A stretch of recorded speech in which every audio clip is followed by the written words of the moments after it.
Heavenly Father, we thank you for this opportunity to spend time with you, to spend time with each other, to spend time in your word. God, I pray that you would bless us with wisdom and understanding. God, that you would bless us with clarity as to what your word is saying, how it applies to us individually and collectively as the body. God, I pray that you would help us to bear more fruit, bear better fruit, bear better witness through our understanding of your word. God, that it would lead us closer to you and closer to each other. Thank you for your grace, your mercy, the blood that was shed. In Jesus' name we pray. Amen. All right, so this is Bible Study 76. We're going to start here, Matthew chapter 24, verse 1. Then Jesus went out and departed from the temple, and his disciples came up to show him the buildings of the temple. And Jesus said to them, "Do you not see all these things? Assuredly, I say to you, not one stone shall be left here upon another that shall not be thrown down." And so this beginning of this chapter is coming off of Jesus cleansing the temple, speaking to the getting questioned, getting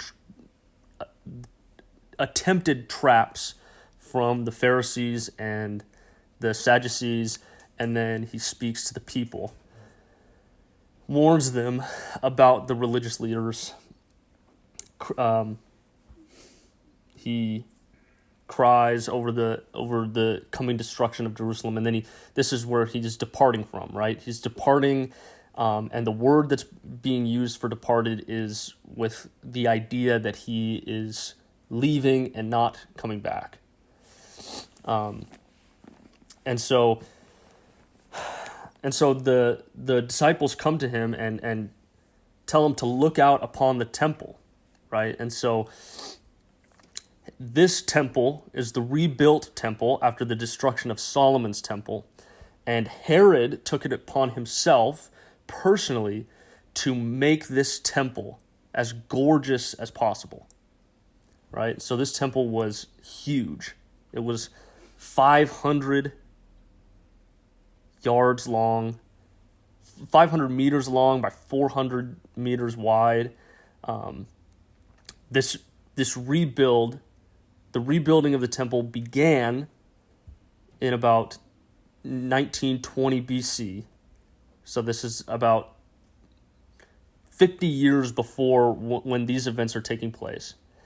And it's not completed until around AD 63, right? So the temple, the rebuilding temple process takes 80 years.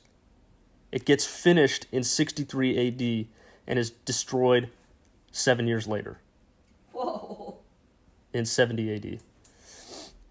So it doesn't get finished until about 30 years after these events. So that means it's completed. So my question is, when Jesus was there, was it completed? It's not fully completed. Okay. The main temple is, but the fullness of the temple and its courts and everything is not done yet. And so Jesus is prophesying here that not one stone shall be left upon another, right? And so 40 years after this, 70 AD, there's a bunch of tension that's going on. There's widespread revolution from the Jewish people against Rome, and initially they have some early successes. And there's varying groups of people that are all initially working together within the Jewish people, and it gives them hope. It gives them hope that they might be able to overthrow Rome, at least to the extent of being autonomous again. But this rebellion against Rome is ultimately crushed. And in 70 AD, Jerusalem, the entire city gets leveled along with the temple. Okay. And so the temple the temple is lit on fire, and the gold in the temple, especially from the top, seeps into the lines of the huge stones that make up the temple. And so in order to retrieve this melted gold, the Romans took apart the temple, stone by stone. So there was no stone left upon another, so that they could get the gold. Yeah. Well, that's why the Temple Mount and the Wailing Wall, where everybody thinks the temple's going to be built, it's not. For that prophecy, no stone was left upon another. Where the temple's going to be built is in the city of David, down the hill from that. Yeah, a lot of people think that was a Roman, where the Garrison. Romans stayed, it was a garrison barracks.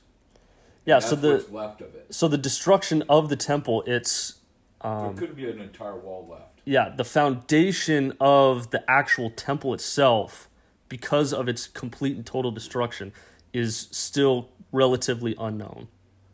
Yeah, they're pretty And sure so- they know where it is. The first temple. Well, yeah, and so Where the first temple was built.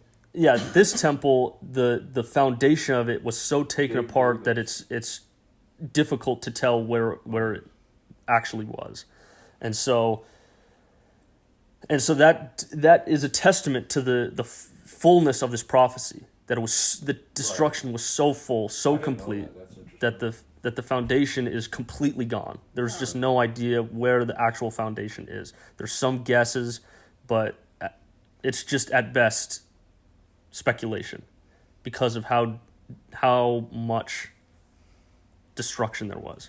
And this, where the original first temple was built, there's actually a stream running underneath, and that's where the blood from the sacrifice dripped into and was carried out of the temple. That's one thing that you have to have for the temple, and that other place doesn't have it. Okay. They have cisterns, but that have water, but it's not the same. And so here he prophesies about the coming destruction of the temple, and this is obviously shocking to the disciples. And so their next questions are very,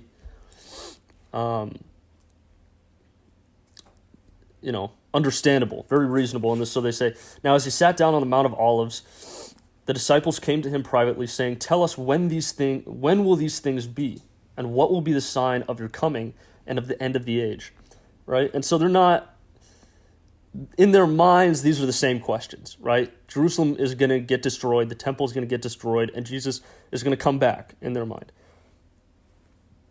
Right? This is just all one question to them, right? What are the signs of the destruction of the temple and when you're coming back? It's just all one thing for them. And they're really asking two separate questions, as we understand now. And Jesus is going to answer both of those questions together. And so, as this chapter continues, right, Jesus is going to prophesy about the coming destruction of Jerusalem and the temple in 70 AD. And there are two separate lines of thought, right? And this is going to, and your understanding of this, right, the Olivet Discourse is what this is called. Your understanding of what Jesus is saying here is going to really shape and influence how you understand the end times, right? Revelation. And so there are two lines of thinking. One is that pretty much all of the prophecies here in the Olivet Discourse are about the destruction of the temple in Jerusalem, right? This is what is known as preterism. Now, nobody can be full preterist. That would be heresy, to say that Jesus actually did come back. The second coming has already happened. Within Orthodox Christianity, you can't be full preterist. You have to believe that Jesus is coming back, not that he has come back. And so there is the preterism is that the prophecies here in the Olivet Discourse have happened, and Jesus hasn't come back yet. And so the understanding is that the other line of thinking is that the prophecies for the 70 AD are a shadow or a partial fulfillment, and that there will be a final fulfillment in the end times, in the tribulation. Right? So there are some that believe that this is speaking about both 70 AD and the final days, and there are some who believe this is just speaking about 70 AD. And those who believe this is just speaking about 70 AD are not going to interpret Revelation literally. And there's different ways of thinking about this. We'll go more in depth on all of the different views of the end times when we do Revelation. I'll spend the whole first Bible study before Revelation talking about all the different views of it. But just as a precursor to these prophecies, we can understand that the two main ways of viewing this are this all is prophecy for 70 AD, or some of it is prophesying 70 AD, and some of it is prophesying a final fulfillment of this in the end times. And so just keep those two thoughts, those two ways of thinking in your mind as we read. And so he continues, verse 4, "And Jesus answered and said to them, 'Take heed that no one deceives you. For many will come in my name, saying, I am the Christ, and will deceive many. And you will hear of wars and rumors of wars. See that you are not troubled.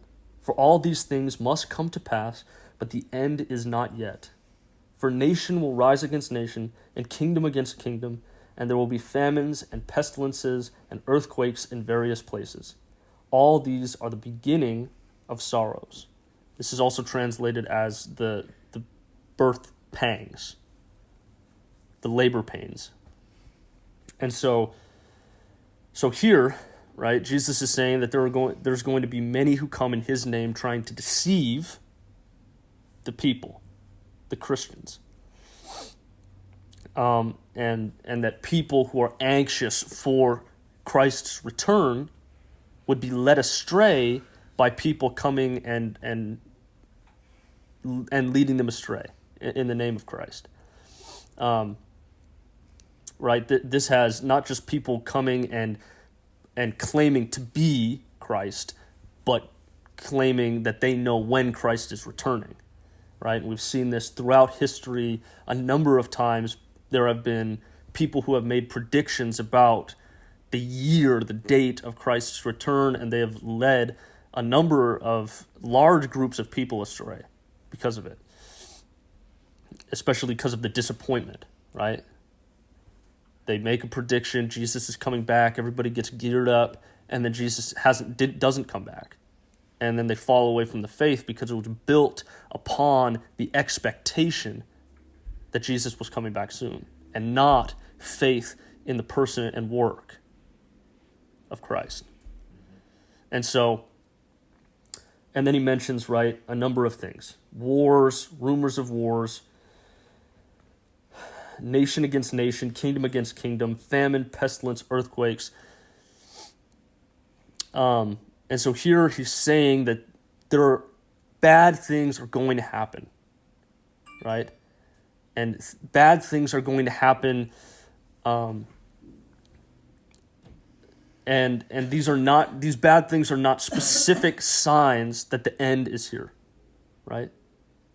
And they feel like it. When people are going through these things, the end feels near, right? When you're going through wars, when you're going through famines and pestilence, these catastrophes, natural and man-made, when they happen, it feels like the end is near. And he's saying these are not the signs. These are not the specific signs of the end. Right? So just because these things are happening, just because these things feel like they're happening more than they ever have before, doesn't mean that they are signs of the end. Right? That's what Jesus is explicitly saying here. Right? Some people try and use that translation of the birth pangs and they go, well, birth pangs get more and more severe, more and more intense. And therefore, Jesus is saying, when the end comes, these things are going to get more and more intense.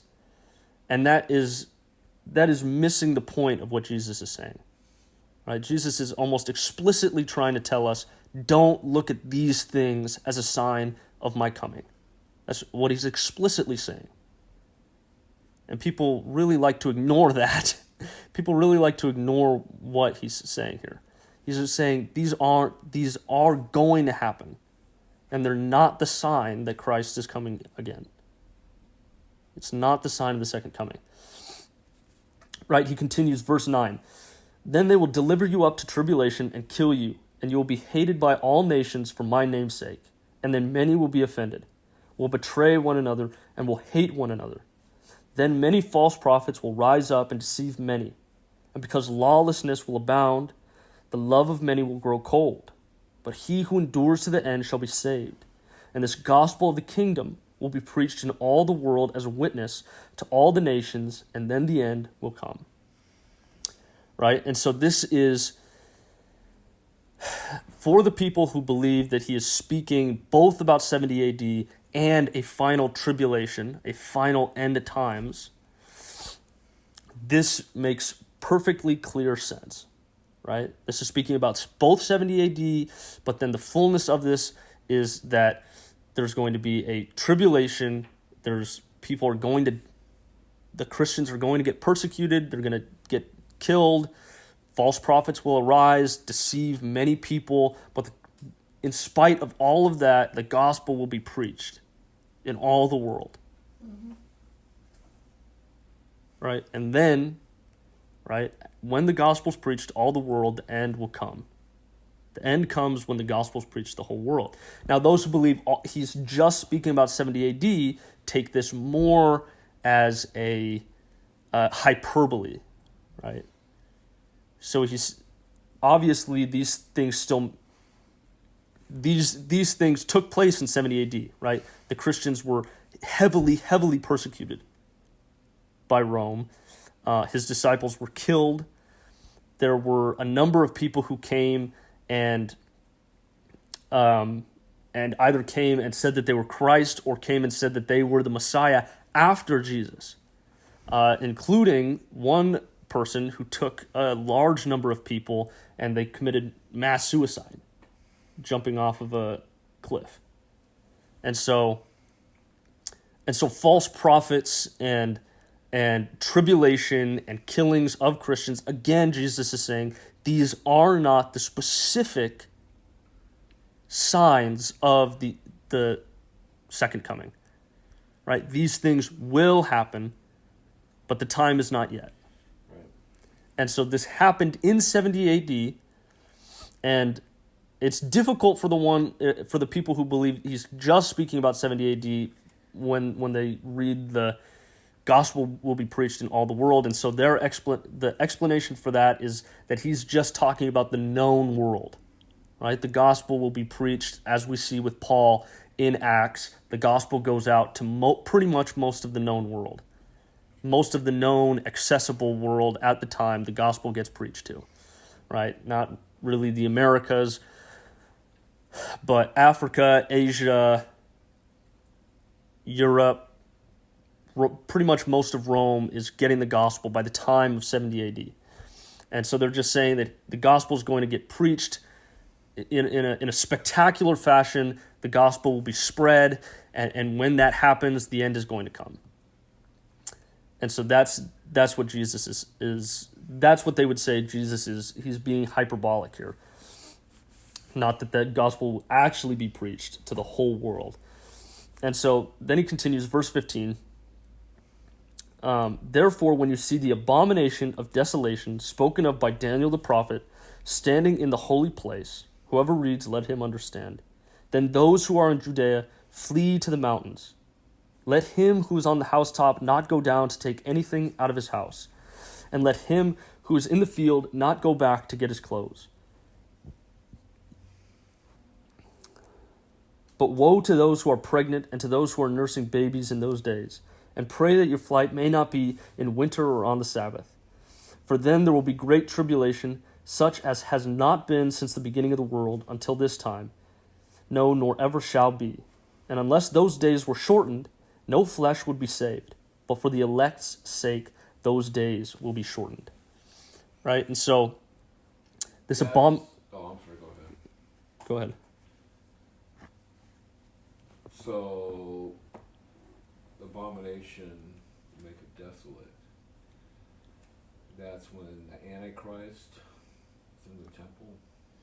Yes. So the literal interpretation of Revelation, the idea that there's going to be a final fulfillment of these prophecies, see the abomination of desolation as the Antichrist, as of being a literal person erecting a literal statue in a third temple.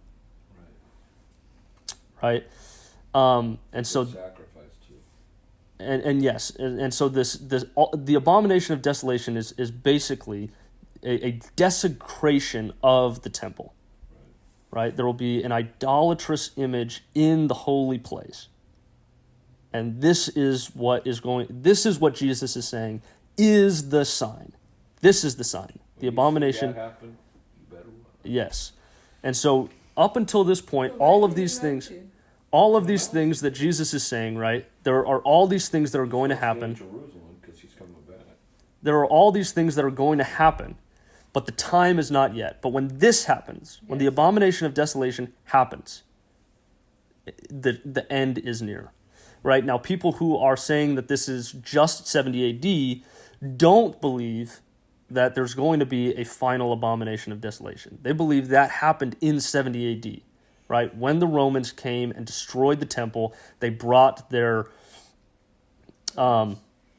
legionary standards in, right? With the pictures of the Roman emperor and the eagle, the symbol of Rome, and they placed them in the temple. Right? That's the primary interpretation for the people who believe all of this stuff has already happened in 70 AD. Right? This is, or they take it as the abomination of desolation is the murder of people. Right? So the Romans who killed Jewish people in the temple, right? The slaughtering of people. That's another interpretation of the abomination of desolation, is that the desecration of the temple is the blood, the murderous blood that was shed. And so that's one way that it's interpreted by the people who view it as already happening in 70 AD. And then those who think that there's going to be a final fulfillment see that there was an abomination of desolation, but the fullness of that is, we read about it in Revelation, where the Antichrist erects an actual idol, similar to what happened about 100 years before this. I think it's Antiochus is, I think, how you pronounce it. Antiochus, he goes and erects a statue of Zeus about 130 years before this. Right, and that is a shadow, right? That is a type of both the 70 AD abomination and, if you believe it, the Antichrist abomination of desolation. But the primary type that Daniel is speaking about is the erection of the statue of Zeus in about 130, 140 BC. That's a type of the prophecy of Daniel. It's too soon to be the actual fulfillment of the prophecy of Daniel, the erection of the Zeus statue. 70 AD is not too soon. 70 AD would be far enough to match the prophecy in Daniel. And so, anyways, yeah. But to understand, like, the Jewish, how they study the Torah, everything's circular. So it just keeps going circular, circular. That's how they study. That's how. So, in that way of thinking, things can happen multiple times. Yeah. Because in the book of Revelation, the end times is very similar to when the Jews, the Hebrews, were taken out of Israel, or taken out of Egypt. There's going to be a lot of the similar things. Yeah, parallels. Plagues, and so it can happen. It can happen multiple. That the temple can be desecrated multiple times. That doesn't mean the 70 A.D. one. Yeah, it was, but it can be again. Yeah, and There's so definitely going to be another temple. and so that would be the interpretation of people who believe that that Revelation is literal, and that it is and that the Olivet Discourse is speaking about both 70 A.D. and a final fulfillment. Right. And so, yes, and so the people who believe that, the primary belief is that the 70 A.D. is a partial fulfillment, a type, a shadow of the final tribulation. Yeah, foreshadow, and so people will should know, that because of that, when it starts happening again, you better hit the road. And so You can't say, "Oh, this never's happened before." It has happened before. And so this is in the context of 70 A.D., Jesus is telling his disciples, the Christian people, that when the abomination of desolation happens, that you shouldn't be in the city. You shouldn't be in the city. Right. Right? Flee from Jerusalem. Flee from Judea. Go up into the mountains. Basically get out, because they're going to destroy the whole city. And so this is Titus, right? Titus and his armies are the ones who are destroying the temple and destroying Jerusalem. And so here we see, right, he says nursing mothers and pregnant women, right? Obviously difficult to escape if you're pregnant.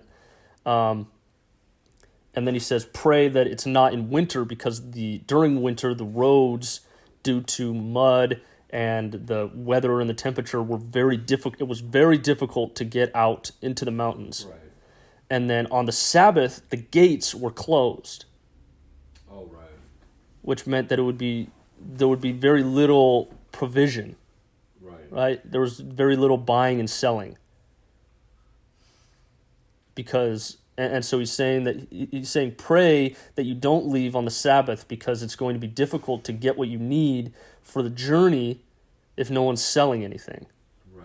To go into the mountains. And so here we see that at the very least, this catastrophe in AD 70 is what Jesus is talking about primarily, right? If not entirely. It is at least prefiguring this event that will take place in the future, right? This foreshadowing. And so, but in 70 AD, pretty much all Christians fled because of this prophecy, because of these teachings. I don't think we have any records of there being Christian deaths in the destruction of Jerusalem, which is remarkable. And it's because of this prophecy. Right? They heard the words of Christ and they listened. They obeyed. They fled from Jerusalem before the city was wiped out. Right? Estimates put it at, I think, 1.1 million people were killed in the destruction of Jerusalem. And about over 100,000 more people were captured and brought into slavery. And we have no records that really any of these were Christians. Right? Out of this whole slaughter that took place in the destruction of Jerusalem, all of the Christians made it out because of this prophecy. And so, right, so they fled in the years leading up to AD, to 70 AD. And so he continues, verse 21. Right, for then there will be great tribulation, such as not been since the beginning of the world until this time, no, nor ever shall be. And unless those days were shortened, no flesh would be saved. But for the elect's sake, those days will be shortened. And so, right here is where the case for this final fulfillment starts really building, right? Because we see that as terrible as this time was for the Jewish people, this isn't the most catastrophic event that we've seen take place in this world. It's not even the most catastrophic event for the Jewish people, right? Hitler kills over 6 million Jewish people. So this, as devastating as this is, if we take Jesus literally here, then the case can be made that there's a final fulfillment that will fulfill this prophecy, right? The most awful time in history. This is why it's called the tribulation, right? Now, those who believe he is speaking about 70 AD are going to refer to the way in which prophets throughout the Old Testament use very similar language. There's very similar language in Isaiah and Jeremiah about how the destruction of the Jewish people in various times will be the worst the world has ever seen, something along those lines, and obviously it's not. They're using very specific, hyperbolic, prophetic language to indicate the level of destruction that will take place, and so that's what they're going to refer to. It's worldwide too. No. Yeah, well, that interpretation would be that he's primarily just speaking about Jerusalem. He's just speaking about 70 AD. And so they're going to say that the wrath of God that is being spoken about is justifying the use of this hyperbolic language, and it's goes back to the Old Testament prophets. So that's what they'll say, and then he says, then if verse 23, then if anyone says to you, look, here is the Christ, or there, do not believe it, for false Christs and false prophets will rise and show great signs and wonders to deceive, if possible, even the elect. See, I have told you beforehand. Therefore, if they say to you, look, he is in the desert, do not go out, or look, he is in the inner rooms, do not believe it. Right? And so this is those who believe in that in the final fulfillment, right, in the end times, are going to say this is a prophecy of the Antichrist, right? That the Antichrist will come, he will have, right, he's a false Christ, false prophet, have great signs, wonders, he will deceive many. And then those who think it's just 70 AD are going to say,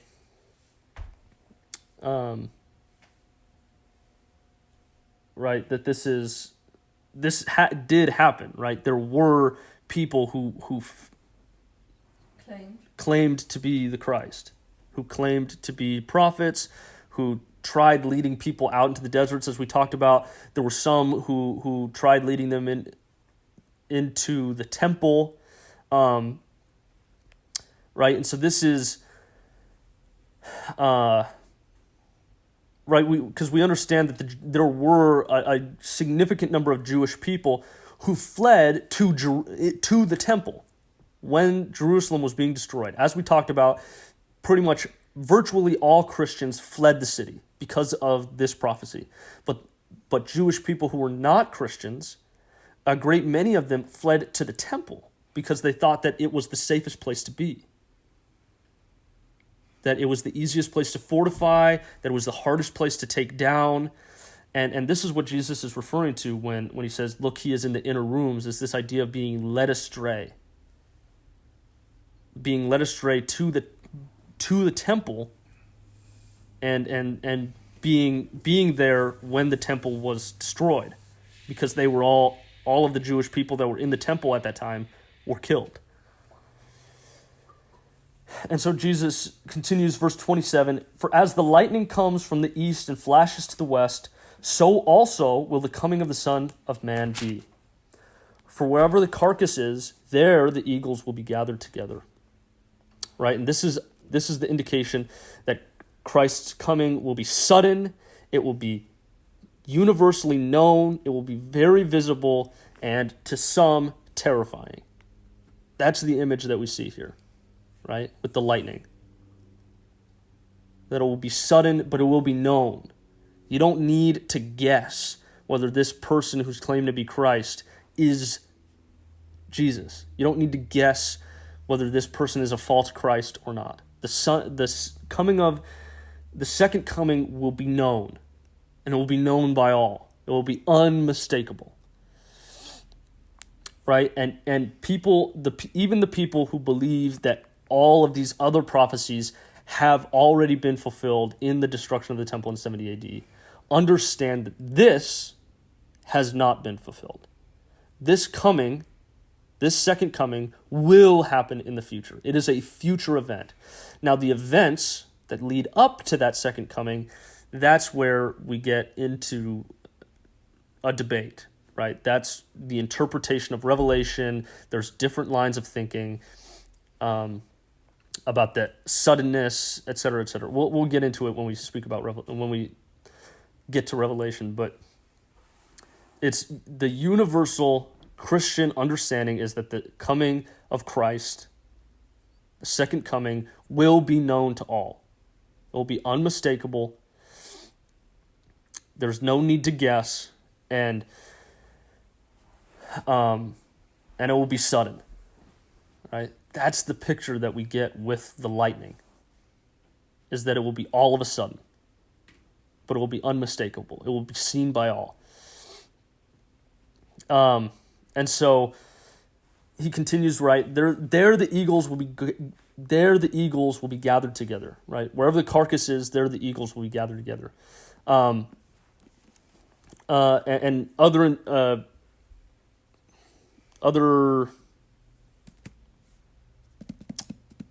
what are they called? Other Bibles. Some have instead of eagles, they have vulture, right? There the vultures will be. Translation? Yeah, translation. That word was escaping me. Other translations, instead of eagles, have vultures. And so there's some debate as to what Jesus is meaning here, right, with this saying. And it's this. There's a lot of dead bodies, and there'll be a lot of food for the birds. Well, it's this idea that the saying is that the second coming will be obvious and unmistakable, right? Just like it's unmistakable that when you see vultures, you can know that there's a carcass, or when you see a carcass, you can know that there will be vultures, right? It's very clear. It's very obvious. So that could be one interpretation, or it's another way of thinking about it is that it will be impossible to not know that the second coming is happening, just like it is impossible for a vulture to miss the carcass that it wants to eat. And then another interpretation is that the vultures, or as it's in some translations, eagles, is a reference to the Roman eagle, right? And the carcasses are Jerusalem. And that this is prophesying of the eagle that gathers over the corpse of Jerusalem and picks it clean. And so he continues, verse 29, Immediately after the tribulation of those days, the sun will be darkened, and the moon will not give its light. The stars will fall from heaven, and the powers of the heavens will be shaken. And then the sign of the Son of Man will appear in heaven, and then all the tribes of the earth will mourn, and they will see the Son of Man coming on the clouds of heaven with power and great glory. And he will send his angels with a great sound of a trumpet, and they will gather together his elect from the four winds, from one end of heaven to the other. Right? And so here we're getting another prophetic, another prophecy of basically cosmic, these cosmic things that are going to take place before and during the return of Christ, right? We get prophecy of this in Joel. We get prophecy of this in Isaiah. We obviously see this prophecy in Revelation multiple times. And so, yes, that one. And so they will, and then it continues, right? They will see the Son of Man coming on the clouds of heaven with power and great glory. Right? This is the end. Right? This is how the end happens. And regardless of any interpretation of Revelation, of the Olivet Discourse, Orthodox Christianity agrees this is the end. And this hasn't happened yet. But this will happen.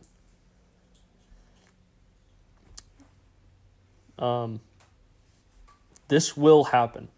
And the abomination of desolation either has taken place or will need to take place, depending on your interpretation.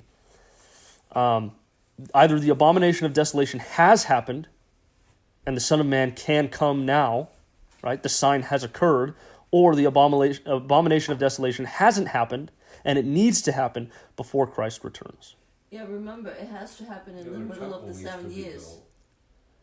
If the abomination of desolation requires a full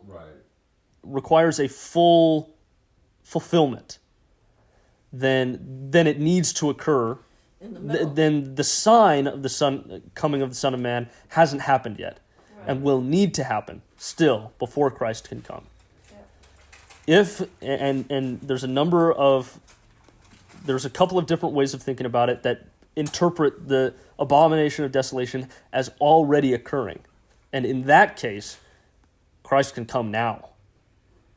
The sign has happened, and the second coming hasn't yet. And so, right, we get in the prophecy of Daniel, he gives a time, right, 1,290 days, right? The second coming will occur 1,290 days after the abomination of desolation, right? This is where the literal interpretation of Revelation gets the 3.5 years. That's around roughly 3.5 years, right? So that's where people pinpoint in the 7-year tribulation, the abomination of desolation will happen right around the middle. But as we obviously understand, the prophecy of the weeks wasn't weeks. It was years. It was tens of years, actually, I think, when the prophecy of Daniel for the coming of the Messiah, the first time, wasn't weeks like it's normally translated. And that's because,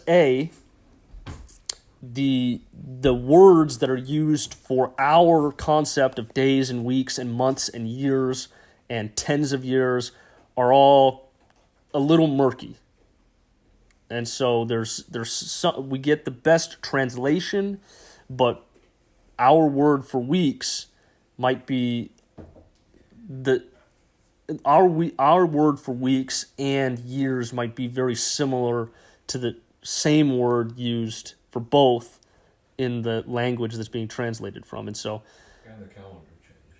There's also calendar changes, but the primary reason is that the prophecies aren't meant to be taken literally, in the sense that I don't want to say literally, they're not meant there's a vagueness to prophecies, purposeful vagueness, so that people can't hear about these prophecies and try and go about changing the future.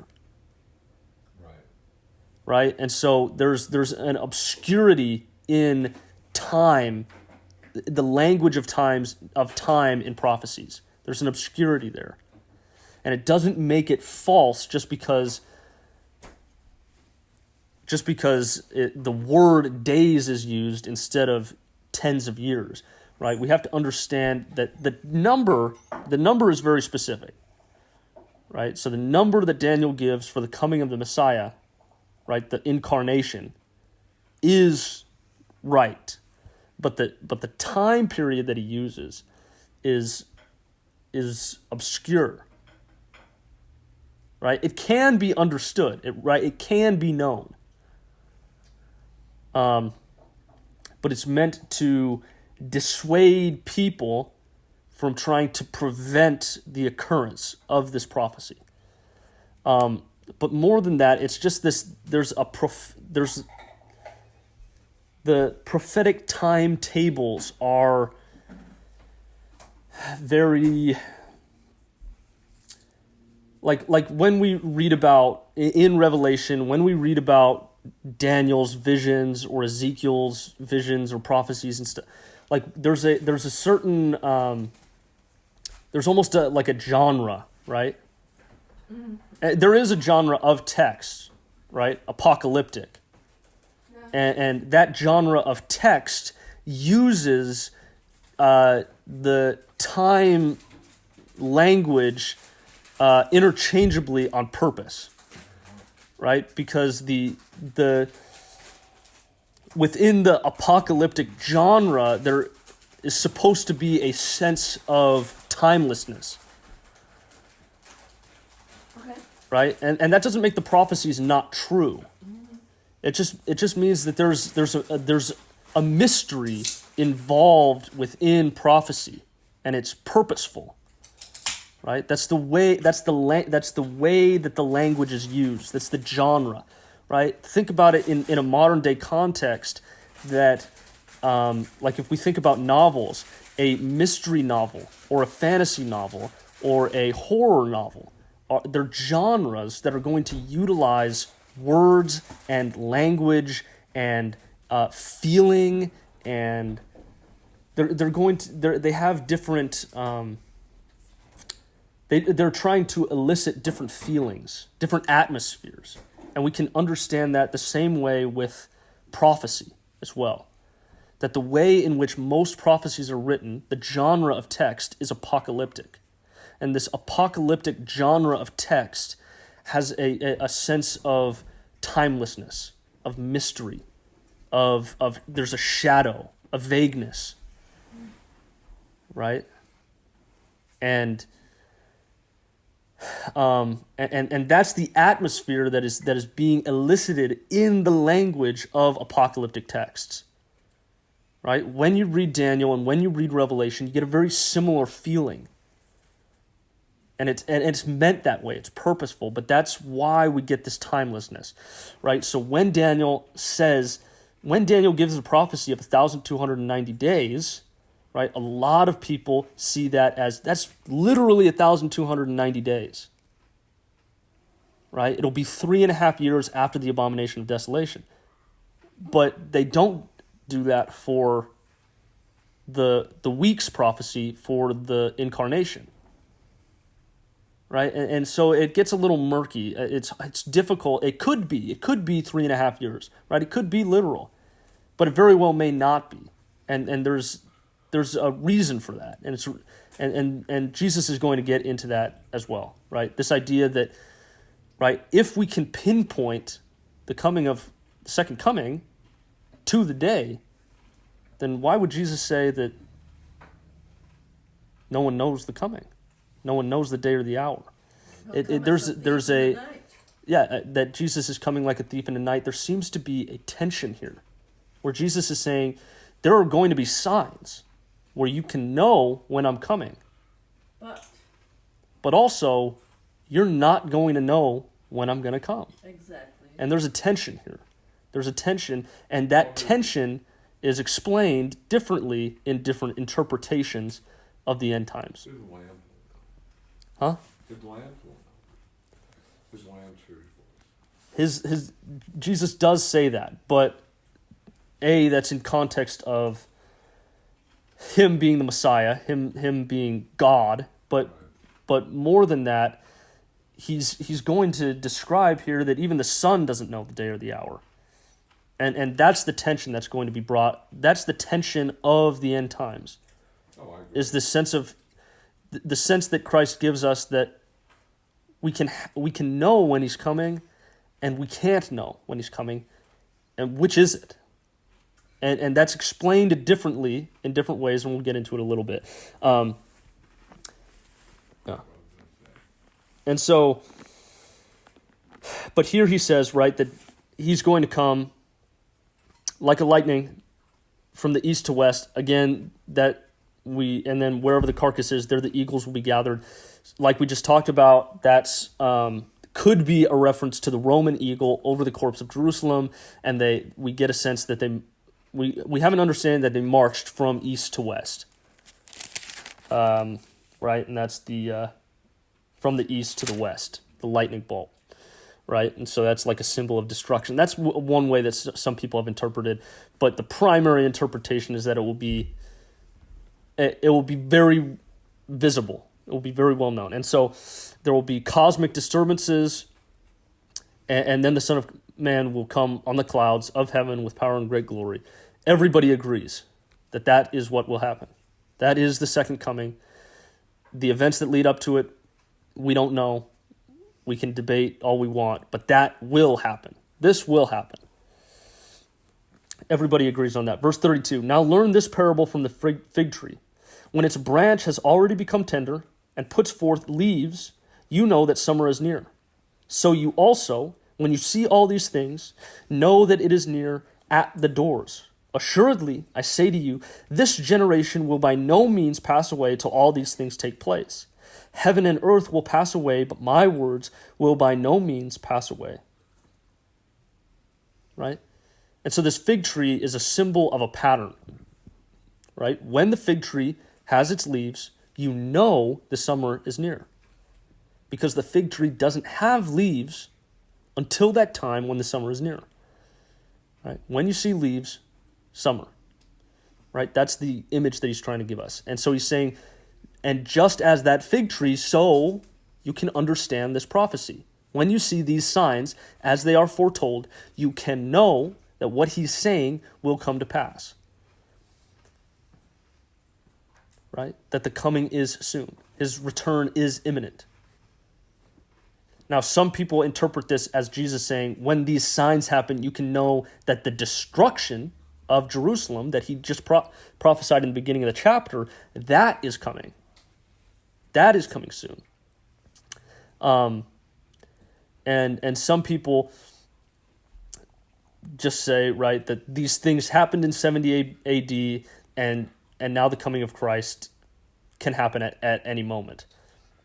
But like in the book of Daniel, you can actually figure out,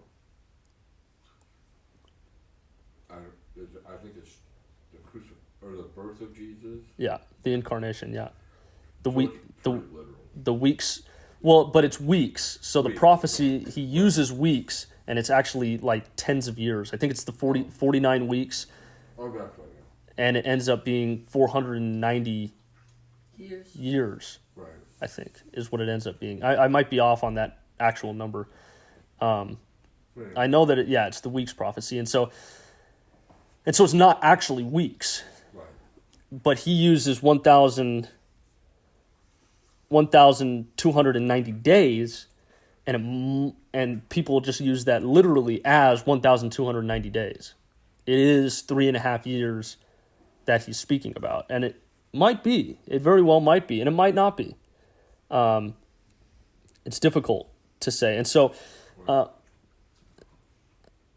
here we see, right, that Jesus is giving us this sense that we'll know when he's coming, right? We can follow some of these signs, especially the abomination of desolation, and we can know that he is coming soon. Right? And so Jesus says, he goes one step further and says, assuredly I say to you, this generation will by no means pass away till all these things take place.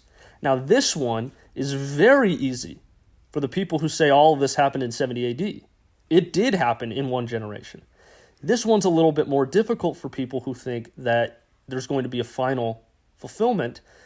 They have to interpret generation as both a literal generation for 70 AD, but then it's something else for the final fulfillment. And so some interpretations are that this is the Jewish race that he's speaking about. Generation is the Jewish race. That Israel will still be a people. Israel won't be, that this generation won't pass away in the sense that the people of Israel will not pass away until the end. And so that's one way that it's interpreted. But some commentators say that this translation is not really viable, and so it's difficult to see what this generation could be outside of the Jewish people. So he goes, verse 36, but out of that day and hour no one knows, not even the angels of heaven. Right? So now he seems to be saying the opposite of what he just said. Right? But of that day and hour no one knows, not even the angels of heaven, but my Father only. But as the days of Noah were, so also will the coming of the Son of Man be. For as in the days before the flood, they were eating and drinking, marrying and giving in marriage until the day that Noah entered the ark, and did not know until the flood came and took them all away, so also will the coming of the Son of Man be. This doesn't add up, right? Jesus is just saying, you can know the day, you can basically know the day and the hour. You can know the time that Jesus is coming if you see these signs, and yet you cannot know the time. It'll be so sudden, it'll be like the days of Noah. Right? And this also doesn't really add up, because if in the days of Noah, right, they were eating and they were drinking, they were marrying and giving in marriage, that doesn't really fit with what Jesus was just saying, in that this will be the worst, most horrible time in history. How are people eating and drinking and marrying and giving in marriage if the Great Tribulation is the most horrible time imaginable? How are people doing this? And so one interpretation is that, as Jesus said, right, the corruption and the evil will be to such a degree that people will not notice the destruction. It's possible. It's a little flimsy, right? If we read Revelation literally, we go, it's going to be difficult for people to just be going about their lives like it's normal, if Revelation is literal.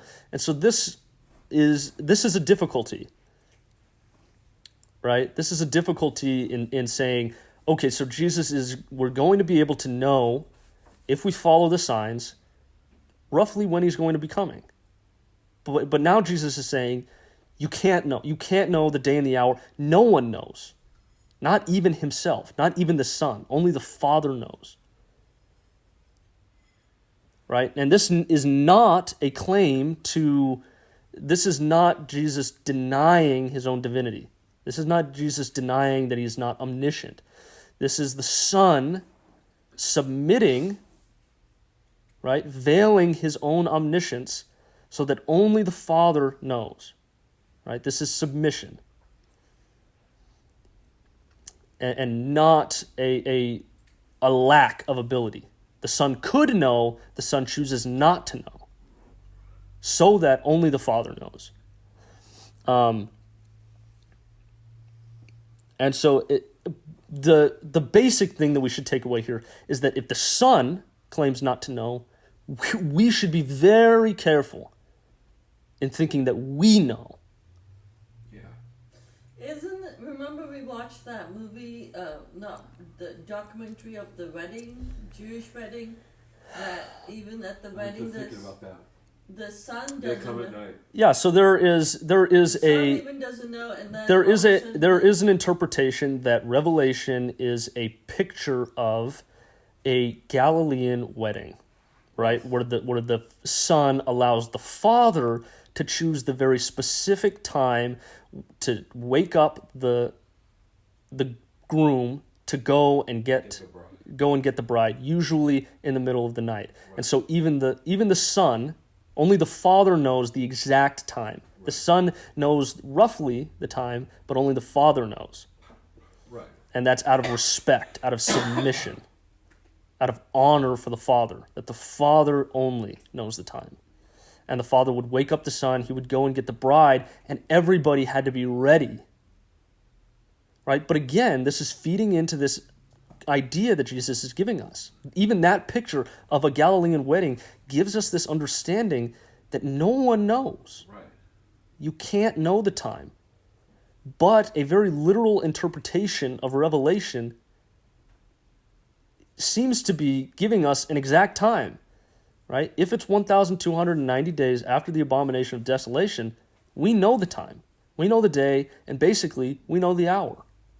Jesus is telling us we don't know that. Mm-hmm. Jesus is telling us he doesn't know that.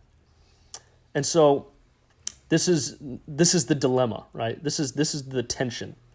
That how can Jesus the second coming be completely unknown and the day be known according to prophecy? Sure. Well, just like in the next chapter, we'll talk about it too, but he'll come with maybe it talked about it here. I don't know. I think it's the next chapter. The 10 virgins. 10 virgins, where he comes Yeah, with it's the next thief chapter. and the knife. Well, technically, the first day of the month, actually, the new moon. Actually, there's about a 40-minute period between the night where there's no moon. We don't know if there's going to be another day, technically. And then the next night you see the sliver, and that's what they go by. But the actual new moon is after that 40-minute period. There is you can't really, it's hard to see with your own eyes, but that's really the new moon. And that's when you don't know.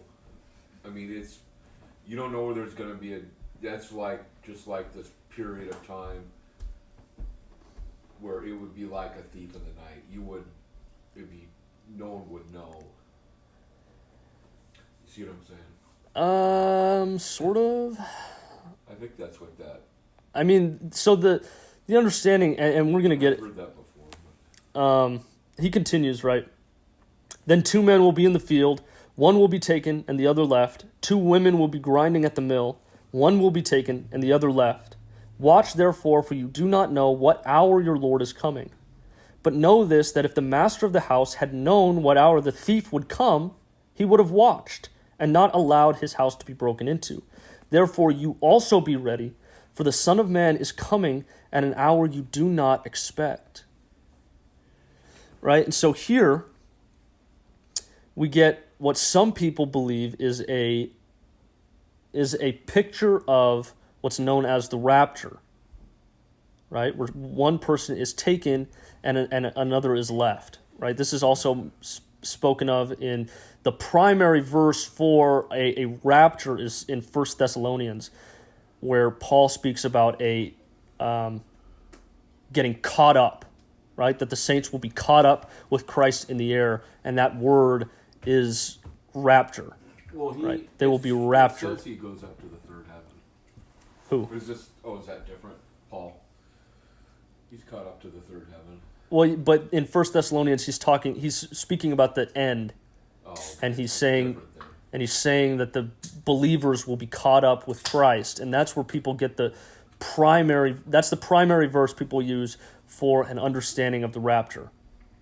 And then they use these verses, right? And this seems to be an interpretation that gives some sense of ease to this tension, right? They say, we figured it out, right? If we interpret Revelation literally,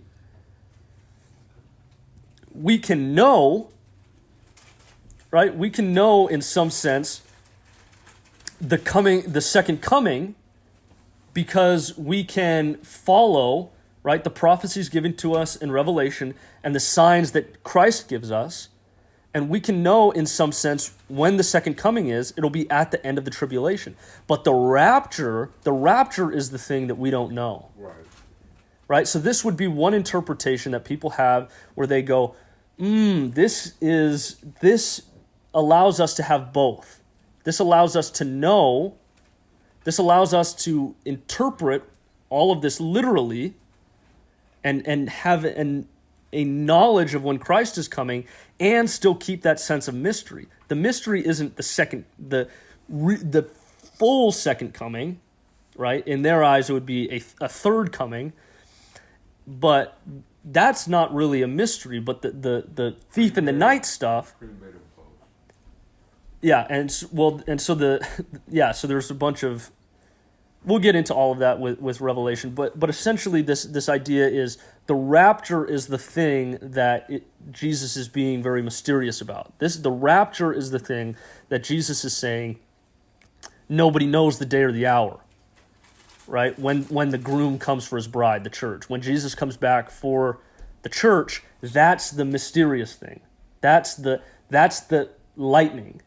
That's the suddenness.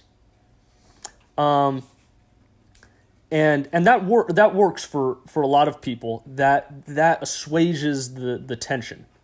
That is enough, right? And so they'll say the tension between we're able to follow signs and know when Christ is coming, and we also don't know the day or the hour. Well, this can be explained if we have a rapture that no one knows the day or the hour of, but we can still follow the signs of the end times. We can still follow the signs of, the abomination of desolation, and we can still have an idea of when Christ is coming.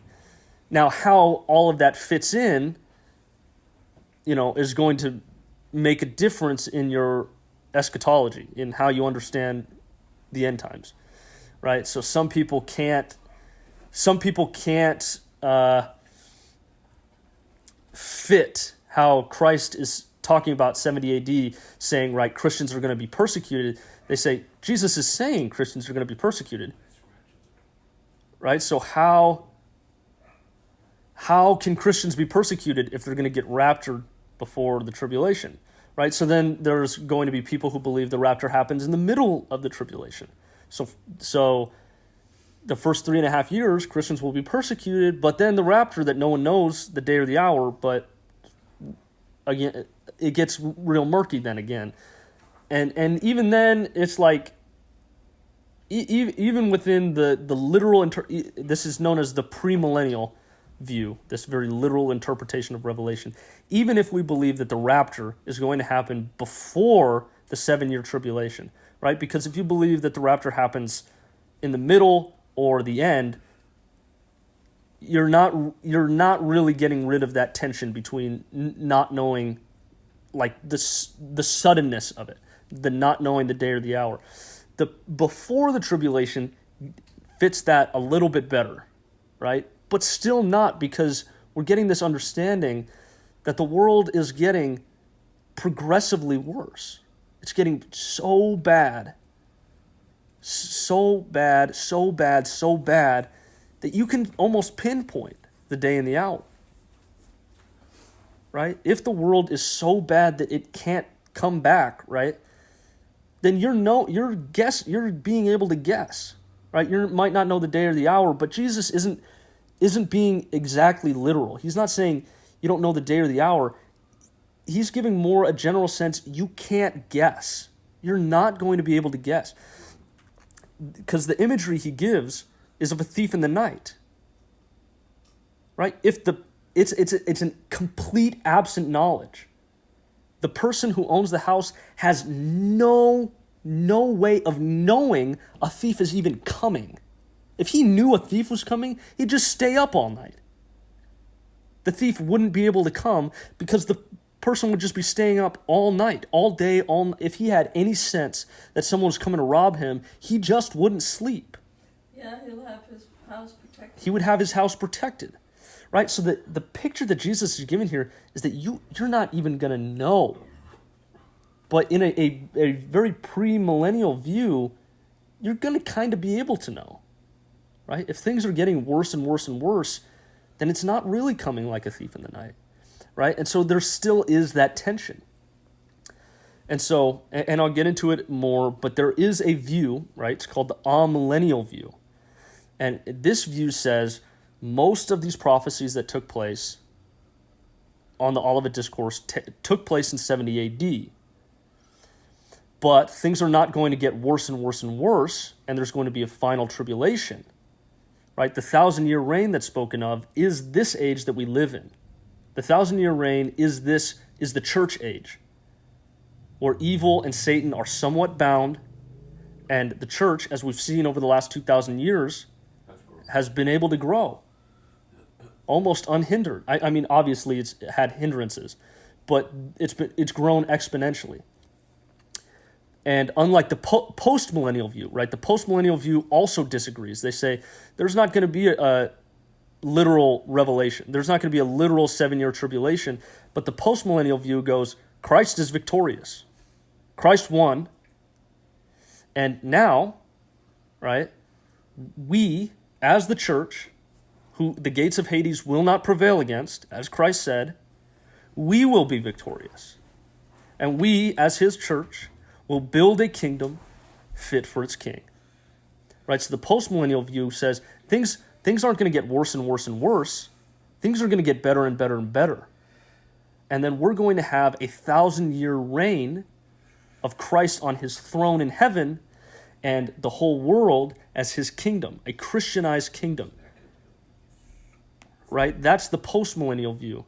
The premillennial view is things are going to get worse and worse and worse, and then we're going to get the tribulation, the final tribulation, the end times. Revelation is literal. There's a literal antichrist. All of the prophecies for 70 AD are going to see their final fulfillment, and then Christ will come and establish a 1,000-year kingdom, 1,000-year reign. Right. The amillennial view says the 1,000-year reign is here and now. It's right now.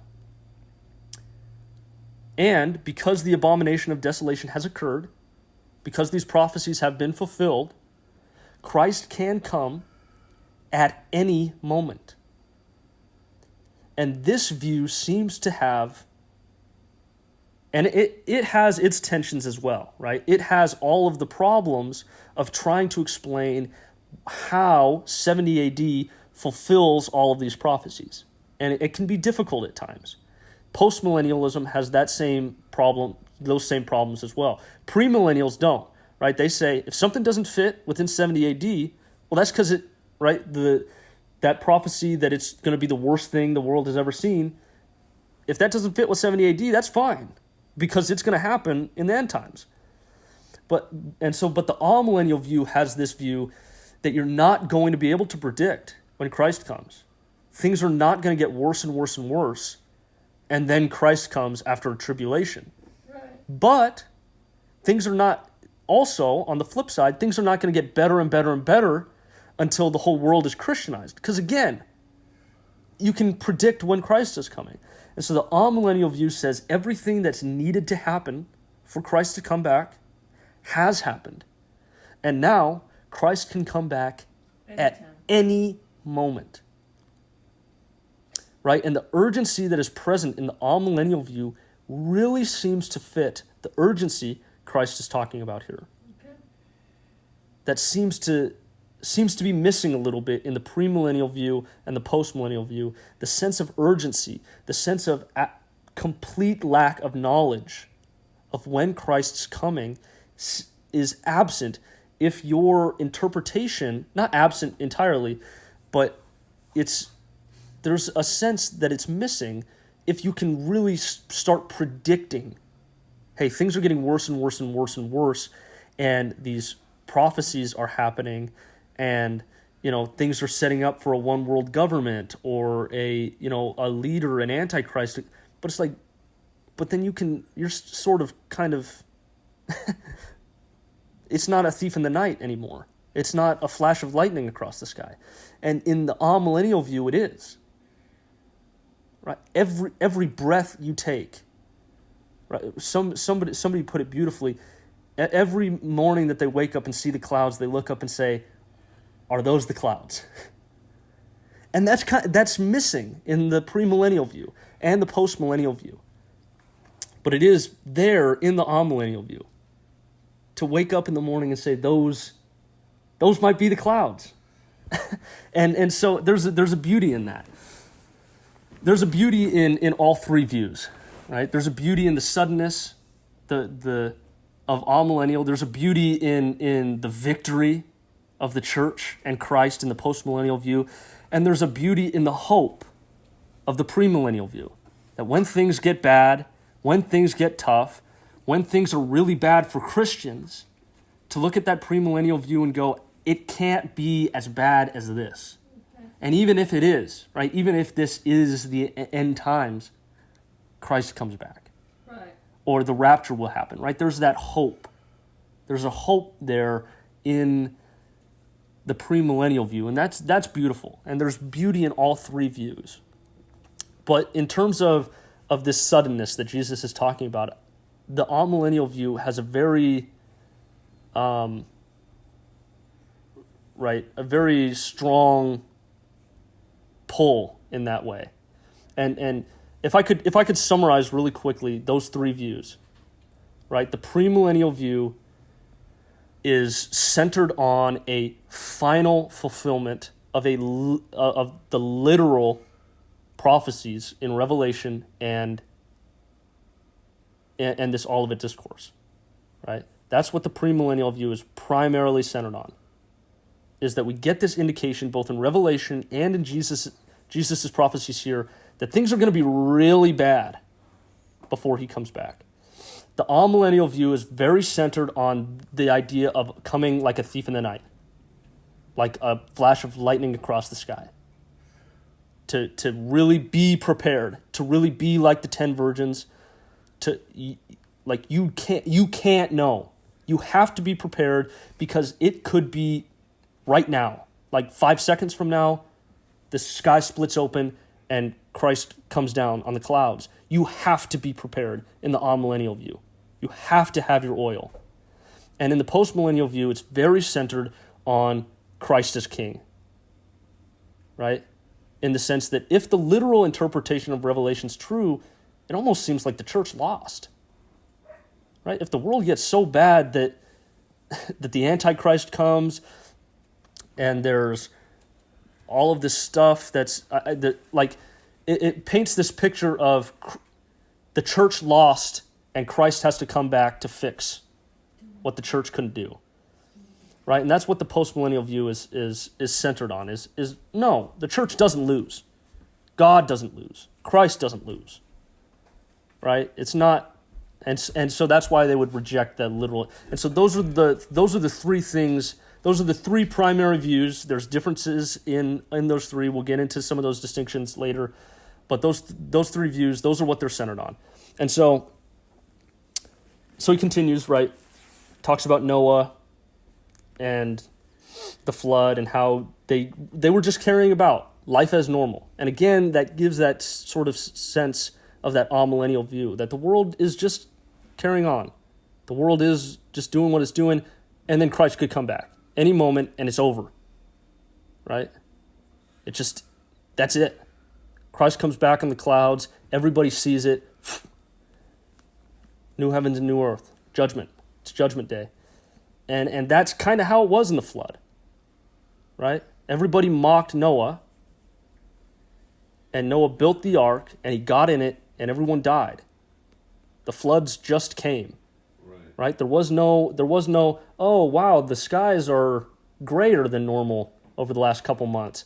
It's sunny and shining, and everyone's happy and not happy. It wasn't a happy time. It was a very violent time. But they went about as life as normal, and then the rain started, and they didn't stop.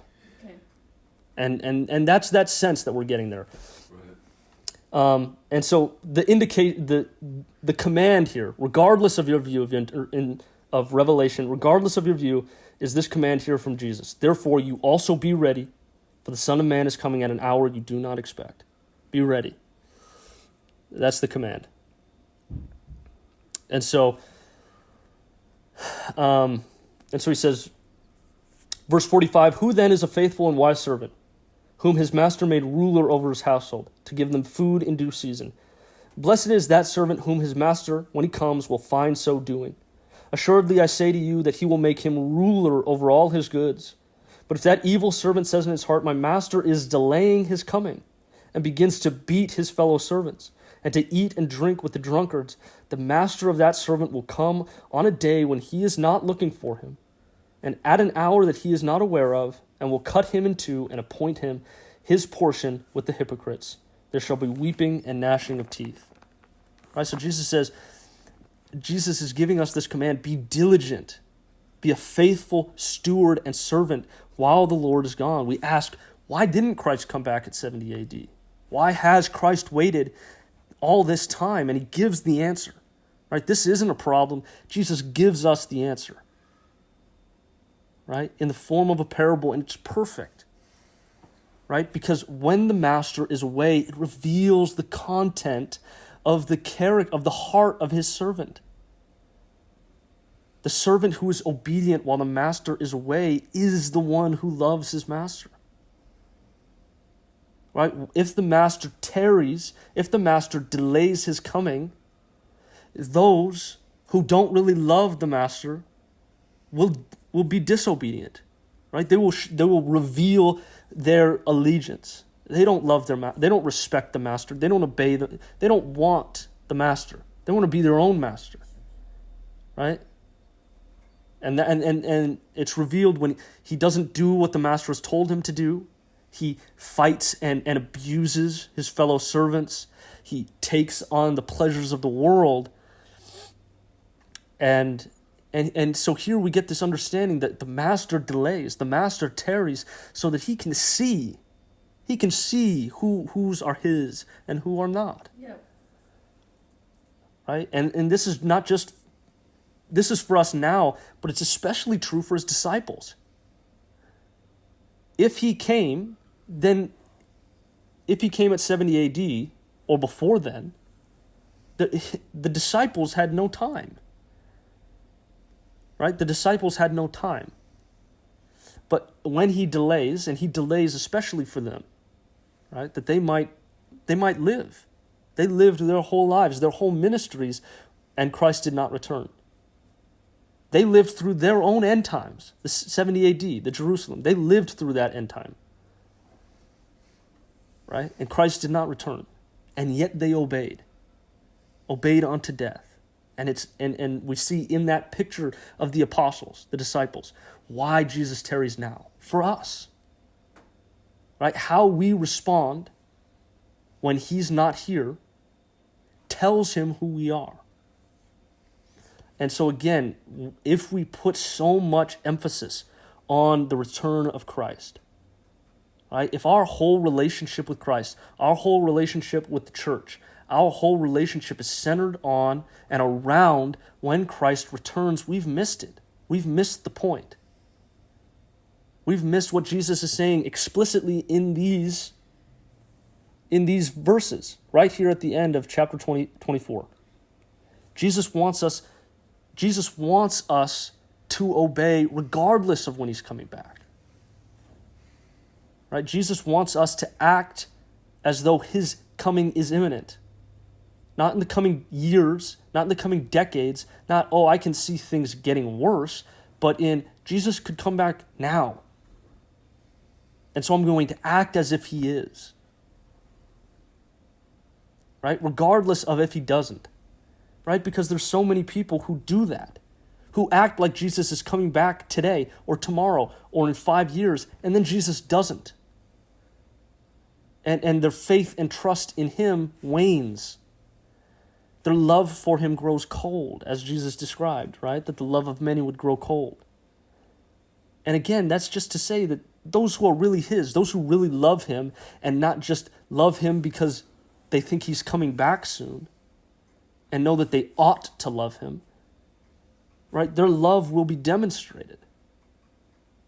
Their love won't grow cold when he tarries and delays. Their sense of responsibility, their sense of duty to obey him while he's gone doesn't wane, doesn't decrease, right? The sense that their faith will endure, their faith will persist and persevere, regardless of what they're going through, regardless of the hardships, regardless of the persecution, regardless of when Christ comes back. And so when we center our lives, our relationship with Christ all around revelation and knowing when it's going to happen, knowing the signs of the times, you've missed it. You've missed Christ. You've missed the beauty of of the friendship, of reconciliation with God. It's not supposed to be about the end times. Right? Those things will happen. They'll happen. But he wants us to act like the apostles acted. That the destruction of everything they've ever known happened, and Christ still did not come back. Right? The way that he put it to them, they must have believed he was coming back in 70 AD. And he didn't, and they still remained faithful. They still put others first, loved God with all their heart, soul, and mind, right? Pursued the blessing and benefit of the church, of the body. And that's the point. Right? That Jesus is trying, be prepared, right? Be diligent, but don't make it about that. Don't make it about the end. Because if you do, you'll fail. And when Christ does come, you'll be in failure.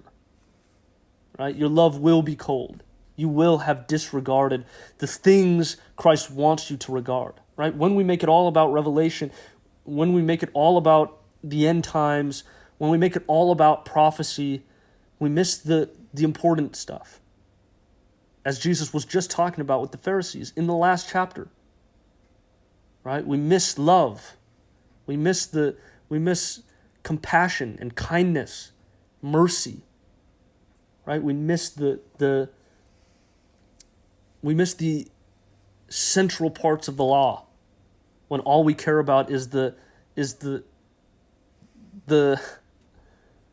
right, when he gives the picture of the straining the gnat and swallowing the camel, when all we care about is the little fine points of the law, when it's all our focus is spent on that, we miss the big stuff. We miss the important stuff.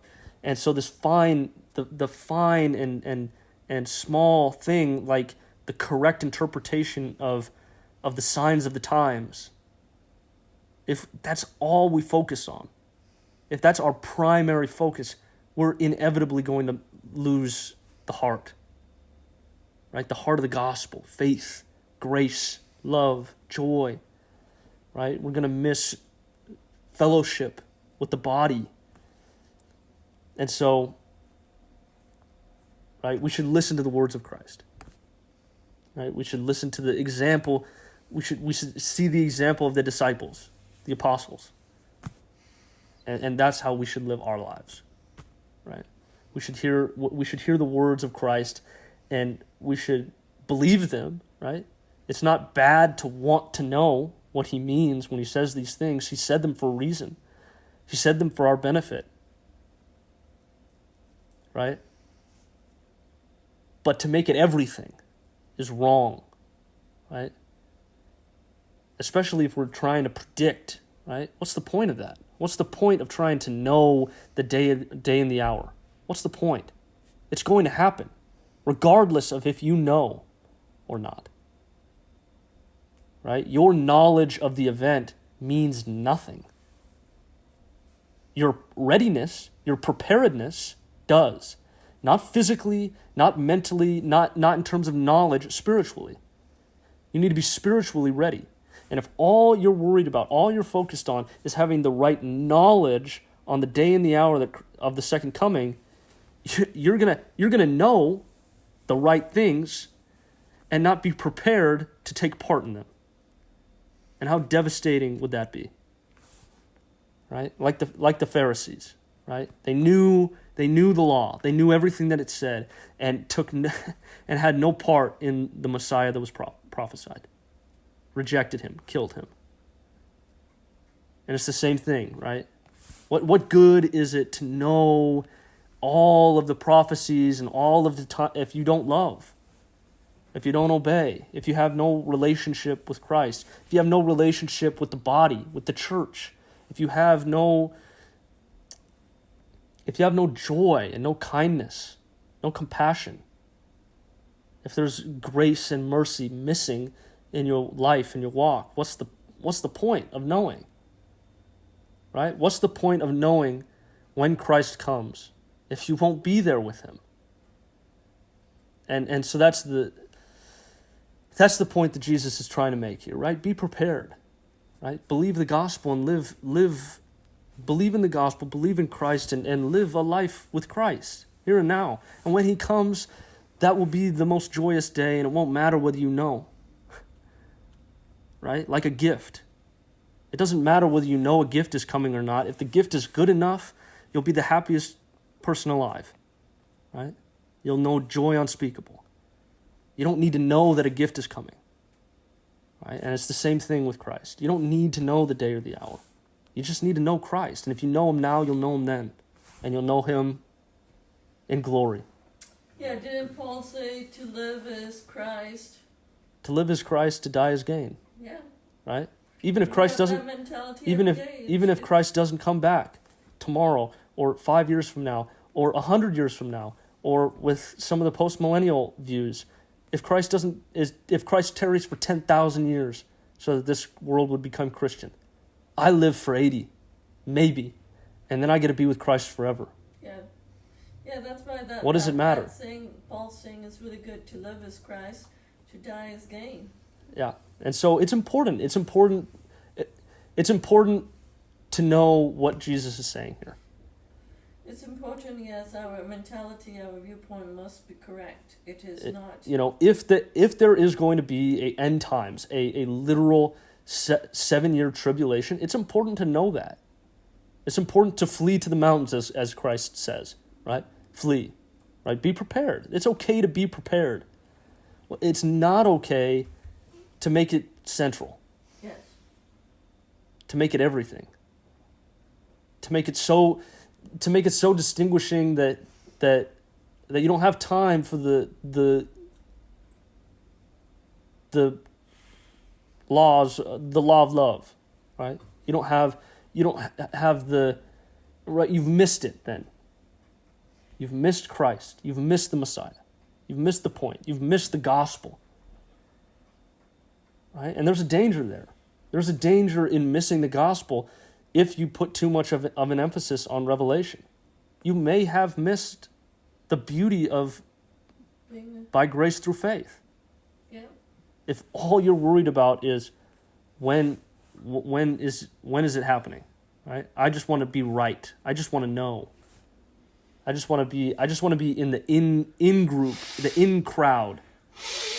The special group of people. The special group of people that knows the day and the hour, right? I'm special. I'm special because I know the secret knowledge and interpretation that all of the rest of the Christians don't know. Right? I'm the one. I've got it all figured out. This secret, the secret timeline, and all these other Christians are missing out. Missing out on what?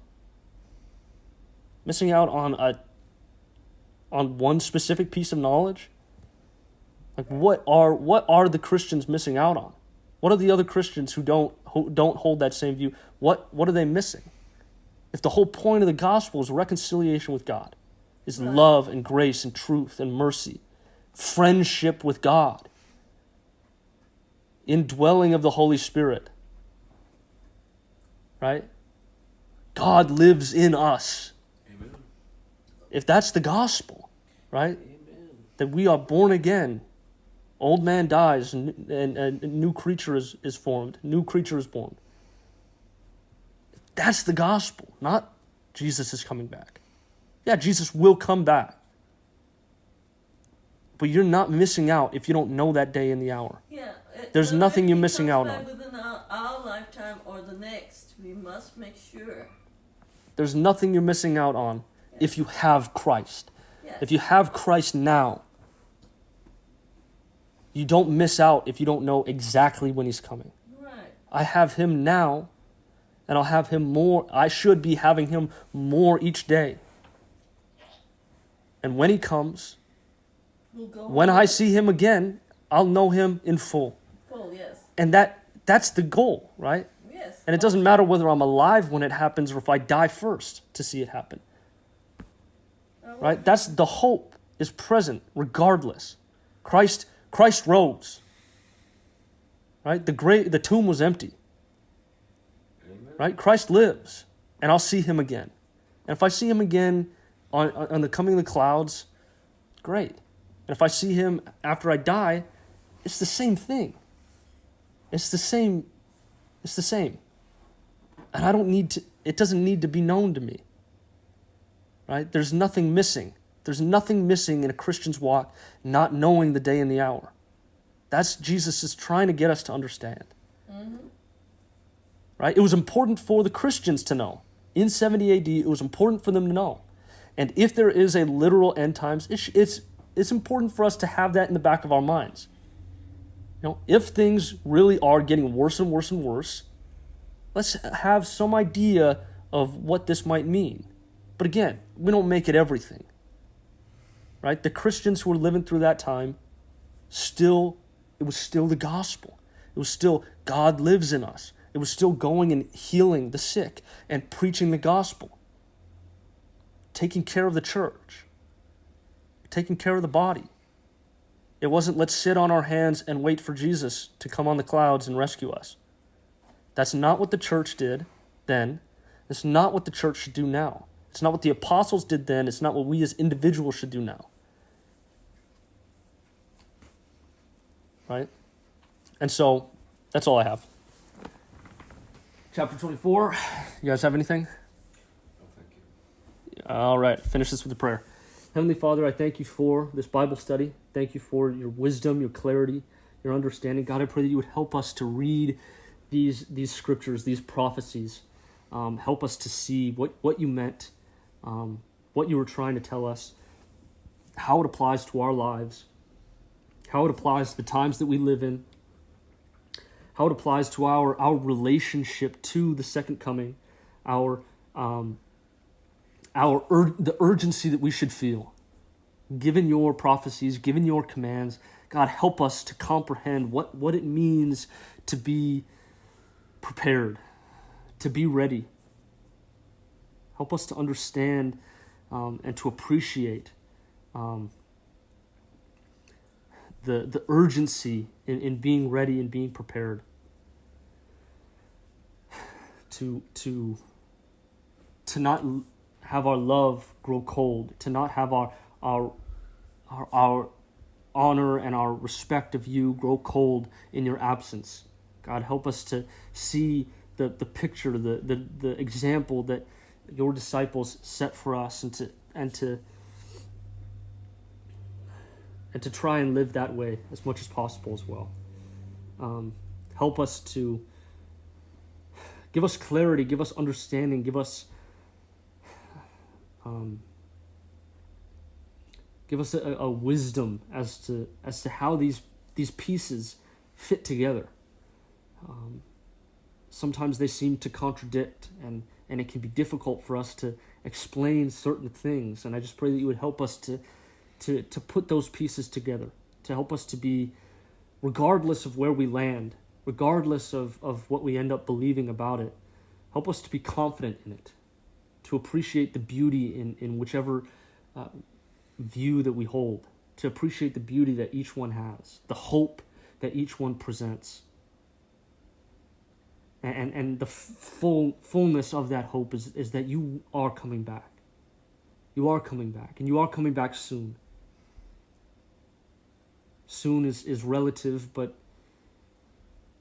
soon is soon to you, and that's all that matters. You're coming back soon, and there's hope.